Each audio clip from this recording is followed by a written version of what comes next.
Et ce soir, pour le point sportif du lundi, j'accueille Grégory Canallet. Bonsoir. Bonsoir Grégory, j'ai volé votre place ce soir. Vous avez pris celle de Mickaël Midoro et on va faire le point avec vous sur les championnats du monde de cyclisme. Première étape qui avait lieu ce week-end à Saint-Quentin en Yvelines.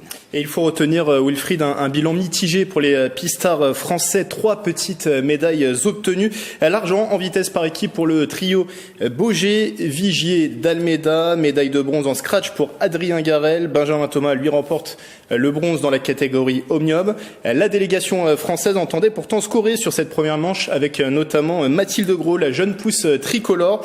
Malgré le soutien de sa famille, c'est une 4e place au sprint et seulement 8e place au Keirin, catégorie pour laquelle elle avait obtenu un titre de championne d'Europe. Il y a forcément de la déception dans la voix du directeur technique national. Mathilde Gros, elle, veut retenir le positif. Écoutez.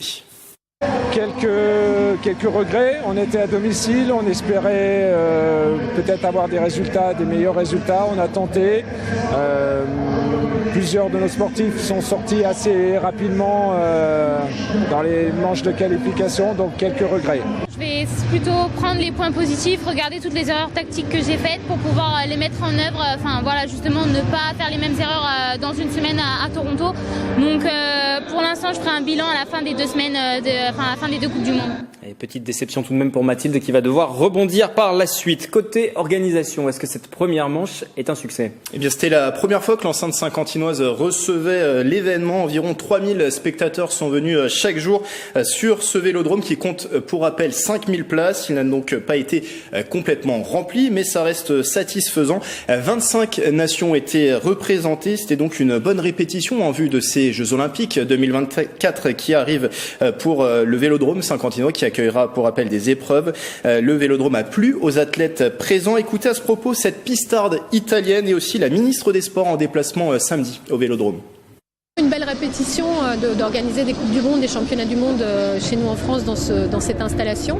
La fédération va y faire aussi ses armes en tant qu'organisateur. Et bien sûr les territoires qui sont aussi présentes, les élus qui peuvent voir aussi de quoi il s'agit parce que c'est sûr que prendre des décisions en connaissance de cause c'est toujours mieux. Non me l'aspettavo così et je ne l'imaginais pas comme ça. Il est vraiment très beau. Je souhaite bonne chance au Vélodrome pour les Jeux Olympiques qu'il accueillera. C'est beau que le cyclisme reste à ce haut niveau en Europe. È bello che il ciclismo rimanga sempre in alto in Europa.